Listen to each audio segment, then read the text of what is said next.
بسم اللہ الرحمن الرحیم۔ السلام علیکم اسٹوڈنٹس، امید ہے آپ سب خیریت سے ہوں گے۔ اللہ آپ کو اپنے حفظ و امان میں رکھے۔ آج ہمارا اسلامیات اختیاری کا 7واں لیکچر ہے، اور جیسا کہ آپ کو پتہ ہے کہ ہم عربی گرامر کو ریپیٹ کر رہے ہیں، ریوائز کر رہے ہیں۔ تو آج ہم پڑھیں گے نیکسٹ جو ہمارا ٹاپک ہے جملہ اسمیہ اور جملہ فعلیہ۔ یہ کیا ہوتا ہے؟ یہ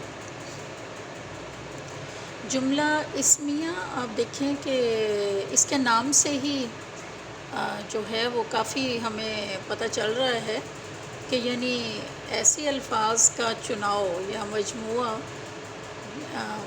مطلب جن کا یعنی ایسا سینٹینس جس کے اندر اسم پایا جائے، اور جو اس کی پراپر ڈیفینیشن ہے وہ یہ ہے کہ الفاظ کا ایک ایسا مجموعہ جس سے بات پوری طرح سے واضح ہو جائے، وہ تو جملہ ہے۔ اور جملہ جو ہے وہ جو مکمل جملہ ہے وہ دو طرح کا ہوتا ہے، ایک جملہ اسمیہ اور دوسرا جملہ فعلیہ۔ جملہ اسمیہ یعنی جس کا پہلا جزو جو ہے وہ اسم ہو، اور جملہ فعلیہ جس کی ابتدا جو ہے وہ فعل سے ہو رہی ہو۔ بس ان میں یہ باقی کچھ چیزوں میں بھی ان میں فرق آپ کو نظر آئے گا، اور کچھ جو آپ نے یہ خیال رکھنا ہے ان کے اندر وہ یہ کہ مرکب اضافی، توصیفی اور ان کے درمیان کی کون کون سی ایسی چیزیں ہیں جن میں فرق پایا جاتا ہے۔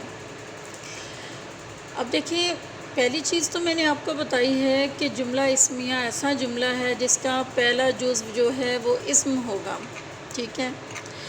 اچھا، مثلاً آپ یہ دیکھیں کہ بہت ساری آپ کو قرآن مجید سے بھی مثالیں ملتی ہیں، اللہ نور السماوات والارض۔ اب یہ اسم سے جملہ شروع ہو رہا ہے، تو اللہ تعالیٰ جو ہے وہ آسمانوں اور زمین کا نور ہے، اللہ نور ہے۔ اب اس میں آپ دیکھیں کہ جو جملہ اسمیہ ہے اس میں عام طور پہ پہلا جزو جو ہے وہ معرفہ ہوتا ہے، اور دوسرا جزو جو ہے وہ نکرہ ہوتا ہے۔ جیسے ہم نے یہ مثال جو اوپر والی دیکھی اس میں ہمیں پتہ چل رہا ہے، دیکھ رہے ہیں ہم۔ اچھا، لیکن مرکب اضافی میں اس کے علاوہ معاملہ ہوتا ہے کہ دونوں جزو نکرہ اور معرفہ ہونے میں سیم ہوتے ہیں۔ یعنی اگر اس میں آپ دیکھیں کہ پہلا جزو جو ہے وہ نکرہ ہے تو دوسرا بھی نکرہ ہوگا، اور اگر ہم ایک کو معروف کرتے ہیں، معرفہ کرتے ہیں، تو ہم دوسرے کو بھی لازمی معرفہ ہی لے کر آتے ہیں۔ لیکن جملہ اسمیہ میں آپ کو میں نے کیا بتایا کہ پہلا جزو معرفہ اور دوسرا جزو کیا ہے، وہ نکرہ ہے۔ عموماً بات کر رہی ہوں میں۔ اچھا، اب یہ ہے کہ ایک تو یہ اس کے اندر وہ بات، دوسری جو اس کے اندر ان دونوں میں فرق ہے وہ یہ کہ جملہ اسمیہ مکمل جملہ ہوتا ہے جس میں پورا مفہوم سمجھ آ جاتا ہے جو ہم بات کر رہے ہیں، لیکن مرکب توصیفی میں جملہ نامکمل ہوتا ہے اور ہمیں اس کا مفہوم جو ہے وہ سمجھ نہیں آتا پورے طریقے سے۔ تو آپ دیکھیں کہ یہ جو مثال اوپر ہے جو میں نے آپ کو پہلے دی، اللہ نور السماوات والارض، اس میں اگر دیکھیں کہ پہلے جزو کی جگہ اگر ہم اسم نکرہ رکھتے ہیں، یعنی اللہ پہلا جزو ہے، یہاں اگر ہم اسم نکرہ رکھیں گے تو کیا ہوگا کہ مرکب توصیفی بن جائے گا، دوسرا بھی نکرہ ہے۔ اسی طرح اگر ہم دوسرے جزو کی جگہ یعنی نور کی جگہ معرفہ کر دیں تو کیا ہوگا، پھر بھی یہ مرکب توصیفی بن جائے گا، جملہ اسمیہ نہیں رہے گا۔ ایک اور چیز یہ ہے کہ عربی اور اردو میں کافی ظاہر فرق ہے۔ اردو میں ہم جملے کے آخر میں لفظ ہے یا ہیں وغیرہ کے کلمات یا لگاتے ہیں، یا جملے کے اندر ربط پیدا کرنے کے لیے بھی ہمیں ان لفظوں کی جو ہے وہ ضرورت پڑتی ہے، لیکن عربی زبان جو ہے وہ اس میں اس طرح کا کوئی بھی لفظ نہیں ہے، یہ اس طرح جملے کے اندر مفہوم خود ہی پیدا ہو جاتا ہے۔ جیسے ہم کہتے ہیں کہ رجل عالم، کہ آدمی جو ہے وہ عالم ہے، تو اب دیکھیں ہے کے لیے کوئی الگ سے حرف نہیں ہے یا لفظ نہیں ہے جو ہم نے اس میں ڈالا ہو، بلکہ میننگ میں وہ خود ہی واقع پیدا ہو گیا وہ لفظ۔ جملہ اسمیہ میں جو اس کا پہلا لفظ ہوتا ہے، پہلا جزو جو ہے، اس کو ہم کہتے ہیں مبتدا۔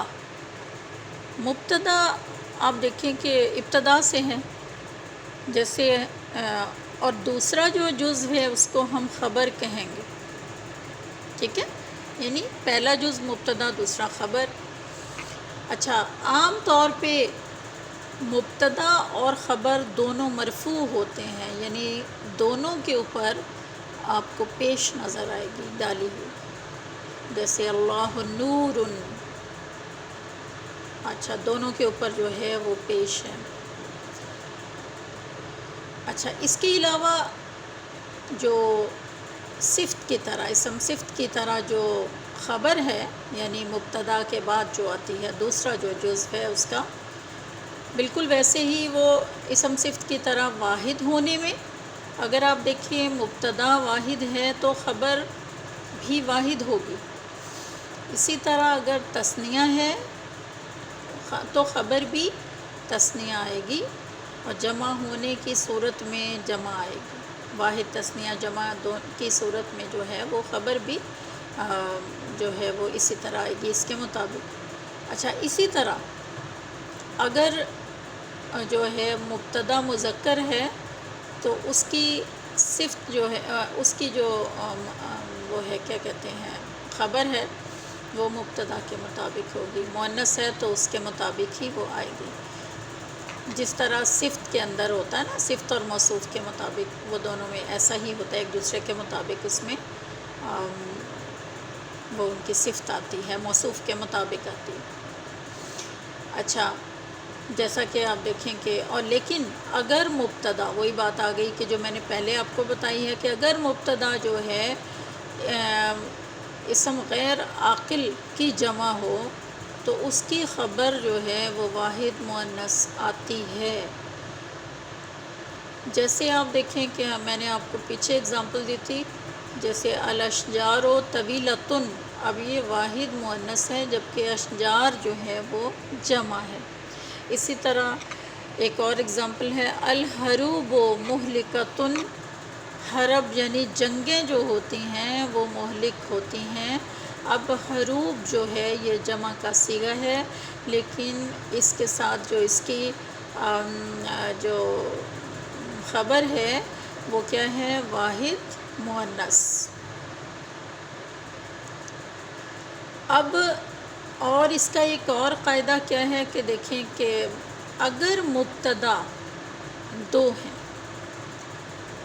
اور ان کی جنس بھی مختلف ہے، جیسے الابن والابنۃ، اب ایک مذکر ہے بیٹا اور ادھر ایک بیٹی، اب ان کی جنس مختلف ہے اور یہ ہیں بھی دو، تو کیا ہوگا، ہم جب خبر لے کر آئیں گے تو ہم نے اس میں مذکر خبر لانی ہے، مذکر کا خیال رکھنا ہے، ہم اس کے آگے ان کی جو بھی کوئی خوبی، کوئی خصوصیت، کوئی خبر کو کر رہے ہیں تو وہ اس میں دو مذکر کے لیے، جو دو کے لیے صیغہ استعمال ہوتا ہے وہ لے کے آتے ہیں، جیسے صالح ہے تو صالحان، ٹھیک ہے، الابن والابنۃ صالحان، تو یہ آپ نے خیال رکھنا ہے۔ اچھا، اس کے بعد آپ دیکھیں کہ جملہ اسمیہ سے پہلے اگر ہم ما لے کر آتے ہیں یا لیسا لے کر آتے ہیں تو اس میں نفی کا معنی آ جائے گا۔ ویسے بھی میں نے آپ کو پیچھے جو حروف جارہ پڑھائے ہیں اس میں میں نے آپ کو بتایا ہے کہ ما کا لفظ جو ہے وہ بعض مقامات کے اوپر جو ہے وہ نہیں کے مفہوم میں آ جاتا ہے، اور لیسا جو ہے اس کے تو معنی ہیں ہی نہیں تھے، ٹھیک ہے. تو ظاہری بات ہے کہ جن جملوں سے پہلے یہ آ جائے گا ما کا لفظ یا لیسا کا لفظ آئے گا تو وہ جملے میں منفی کے معنی آ جائیں گے، نفی کے معنی آ جائیں گے. اچھا، اس میں بعض اوقات ایسا ہوتا ہے کہ خبر پر بے بھی لگ جاتی ہے بعض اوقات، یعنی مبتدا کے بعد جو اگلا جو دوسرا خبر آتا ہے جملہ اسمیہ میں اس کے ساتھ بے لگ جاتی ہے، لیکن بے کا کوئی معنی نہیں ہوتا. مثلاً آپ دیکھیں کہ آپ صلی اللہ علیہ وسلم کے اوپر جب پہلی وحی نازل ہوئی اور حضرت جبرائیل علیہ السلام نے آپ سے فرمایا اقرا، تو آپ نے جواب دیا تھا ما انا بقاری، یعنی میں پڑھنا نہیں جانتا، میں قاری نہیں ہوں. اب دیکھیں یہاں پر بے کا کوئی میننگ ہمیں نظر نہیں آ رہا. اسی طرح آپ دیکھیں کہ لیسا زید برجل قبیح، زید جو ہے برا آدمی نہیں ہے. اب دیکھیں اس میں بے کے میننگ ہمیں کہیں بھی نظر نہیں آ رہے. تو کیا ہے کہ بعض اوقات جو ہے وہ خبر پر بے لگا دے کر اگر ہم جر دے دیتے ہیں تو بے کے کوئی معنی نہیں ہوتے. اسی طرح حروف مشبہ بالفعل میں سے انا کا لفظ ہے تو جملہ اسمیہ پر اکثر انا بھی آ جاتا ہے اس سے پہلے، جس کی وجہ سے ہم مبتدا کو منصوب جو ہیں وہ پڑھتے ہیں اور خبر جو ہے وہ اسی طرح مرفوع رہتی ہے. جیسے آپ دیکھیں مثال ہے ان الابرار لفی نعیم ان الفجار لفی جحیم. دیکھیں ان الشرک لظلم عظیم، دیکھ لیجئے کہ ان میں مبتدا جو ہے وہ منصوب ہو گیا تو اس کی لیکن خبر جو ہے وہ بالکل بدستور جو ہے وہ مرفوع پڑ رہے ہیں. اچھا، اس کے علاوہ بعض اوقات جملے کو سوالیہ بنانے کے لیے ہم اس سے پہلے مختلف یہ الفاظ ہیں آ کا اضافہ بھی کر سکتے ہیں یا اس سے پہلے ہم حل بھی لگا دیتے ہیں. دونوں کے معنی جو ہیں وہ اس میں کیا کے میننگ جو ہیں وہ اس میں آ جاتے ہیں، تو وہ سوال جو ہے نا جملہ وہ سوالیہ بن جاتا ہے. یہ اس سے پہلے جو ہے اگر ہم لگاتے ہیں. جملہ اسمیہ کی اگزامپلس قرآن پاک میں آئی ہیں اللہ غفور الرحیم، اللہ بخشنے والا، اللہ یحب التوابین، اللہ السمیع العلیم. تو یہ جملہ اسمیہ ہے یہ سارا. للخبیثات للخبیثین الطیبات للطیبین واللہ بکل شیء علیم المصباح فی زجاجہ. تو یہ جملہ اسمیہ کے اگزامپلس قرآن پاک میں مختلف مقامات کے اوپر مختلف ہیں. اس کے ساتھ کا ہی ایک اور دوسرا جملہ ہے جو کہ جملہ فعلیہ کہلاتا ہے. میں نے آپ کو شروع میں بتایا تھا، جیسا کہ آپ دیکھیں کہ جملہ اسمیہ جو ہے وہ اسم سے شروع ہوتا ہے اور جملہ فعلیہ جو ہے وہ فعل سے شروع ہوتا ہے. ٹھیک ہے، یعنی وہ جملہ جس میں جو فعل سے جس کی ابتدا ہو رہی ہو وہ جملہ فعلیہ کہلاتا ہے. اور اس میں چونکہ کوئی اطلاع دی جاتی ہے، کوئی خبر دی جاتی ہے، تو اس لیے یہ جملہ بھی خبریہ بھی اس کو کہتے ہیں اور جملہ اسمیہ بھی خبریہ ہوتا ہے. جیسے آپ دیکھیں ہم کوئی بھی اطلاع دے رہے ہیں ظاہر الفساد، فساد برپا ہو گیا، فساد شروع ہو گیا. قتل داؤد و جالوتا، داؤد علیہ السلام نے جالوت کو قتل کیا.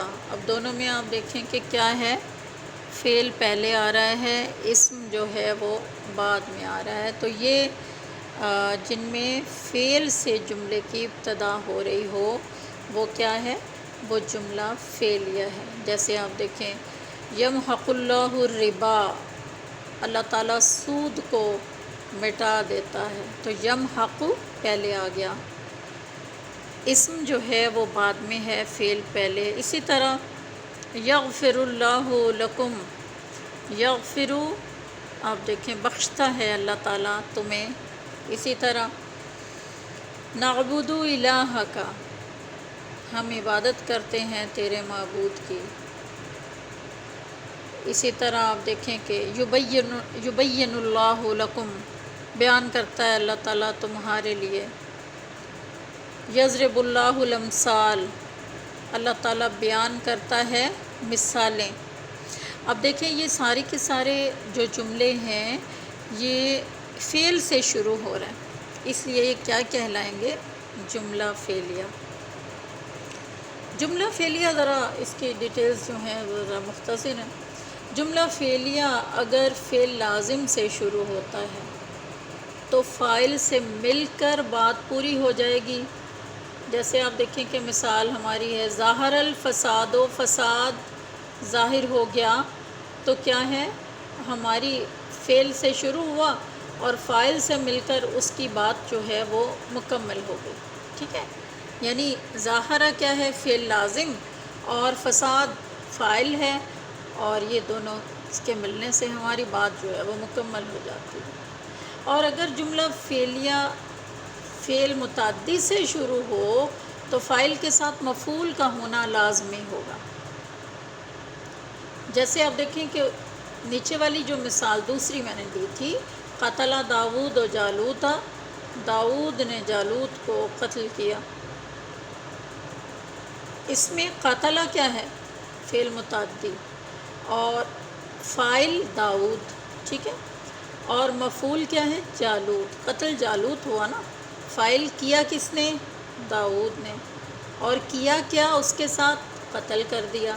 تو یہ تینوں کے ملنے سے جملہ جو ہے وہ مکمل ہوتا ہے۔ اور اس میں ایک چیز کا خیال رکھنا ہوگا آپ کو کہ فاعل جو ہے وہ ہمیشہ مرفوع ہوگا، جیسا کہ اوپر کی جیسے مثال ہے جس میں فاعل کے ساتھ مفعول بھی ضروری ہو، اس میں جو ہے فاعل جو ہے وہ مرفوع ہے، جیسا کہ آپ اوپر کے میں نے جو آپ کو اگزامپل تھی قتل داؤد و جالوتا، داؤد آپ دیکھیں کہ یہ فاعل ہے، یہ مرفوع ہے، اور جالوت جو ہے وہ منصوب ہو گیا کیونکہ تا کے اوپر جو ہے وہ زبر آئے گی، کیونکہ وہ کیا ہے؟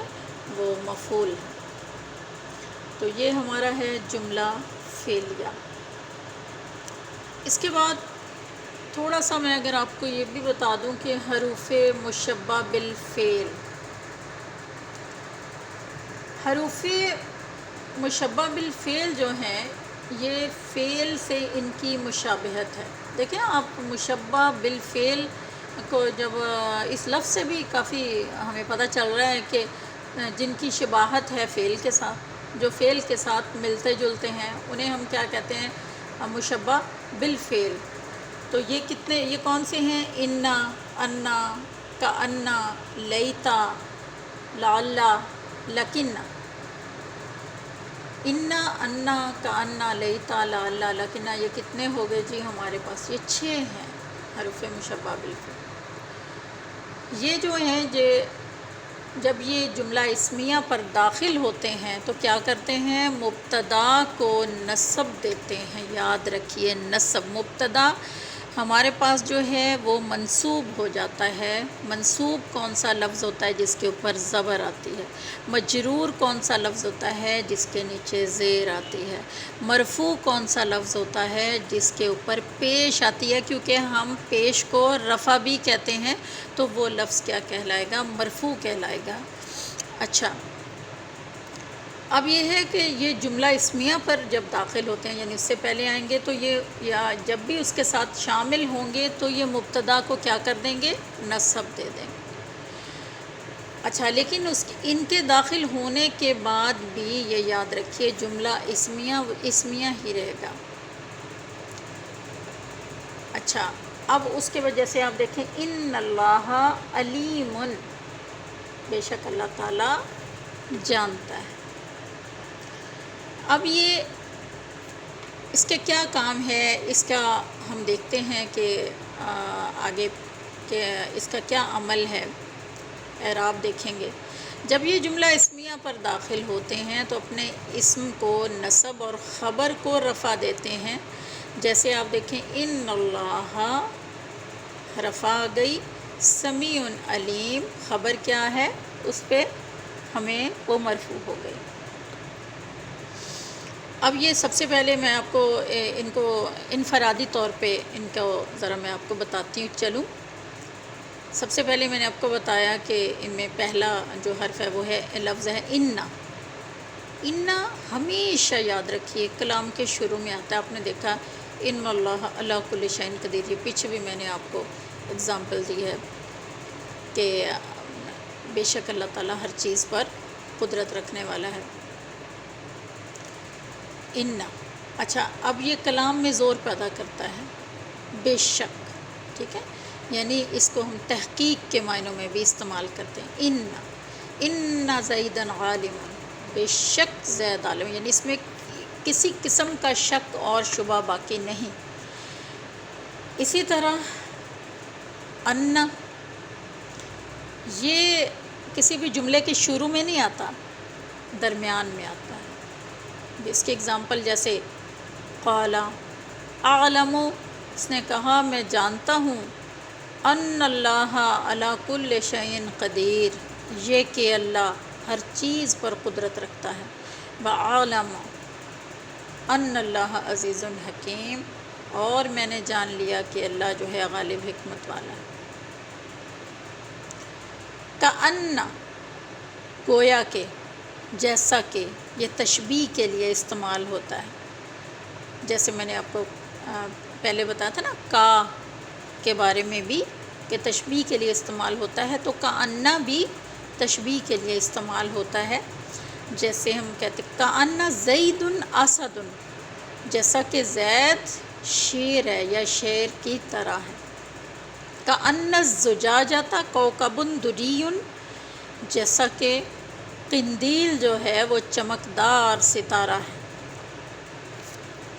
اسی طرح ہمارے پاس اگلا لفظ ہے حروف مشبہ بالفعل میں لیتا۔ آپ دیکھیں کہ لیتا کا لفظ ہم جیسے اردو میں استعمال کر، کاش کہ ایسا ہو جاتا، کاش، لیتا لیتا الشباب عائد، یہ جملہ اکثر عربی میں آپ پڑھتے ہیں، کاش جوانی لوٹ آتی، یعنی حسرت سے آرزو ہم کریں، تمنا کریں، تو یہ بھی انہی میں سے ایک لفظ ہے۔ شبابہ، با کے اوپر زبر آئے گی، اور عائدن یہ اس کا جو ہے کیا کہتے ہیں خبر کے اوپر جو ہے وہ مرفوع ہو جائے گا۔ اسی طرح آپ دیکھیں کہ ہم لعل ہے اگلا لفظ، یعنی ہم امید کے ساتھ کہ شاید ایسا ہو جائے، شاید ایسا ہو جائے، ٹھیک ہے نا، جیسے یا شاید ایسا ہو۔ لیکن لعل کے ساتھ جب اللہ تعالیٰ کا لفظ کا نام آتا ہے تو وہ یقین کے معنوں میں آ جاتا ہے، لیکن اس کے بغیر ہم امید کے ساتھ بات کر رہے ہوتے ہیں۔ جیسے آپ دیکھیں لعل المالک صالح، شاید کہ بادشاہ نیک ہو۔ لعل الساعۃ قریبۃ، شاید کہ قیامت قریب ہی ہو۔ اسی طرح لیکن، لیکن کے معنوں میں، یہ تو اردو کے لفظ لیکن کے ساتھ بھی مل رہا ہے، لیکن، اچھا جیسے آپ دیکھیں کہ ہم کسی جیسے ہم بات کرتے ہیں کمپیریزن کی، تو اس میں ہم خالد صالح، خالد جو ہے وہ نیک ہے، لیکن حامد فاسق، لیکن حامد فاسق ہے۔ کمپیریزن کر رہے ہیں ہم، خالد نیک ہے لیکن حامد جو ہے وہ یعنی فاسق ہے، تو یہ لیکن کے معنوں میں استعمال ہو رہا ہے۔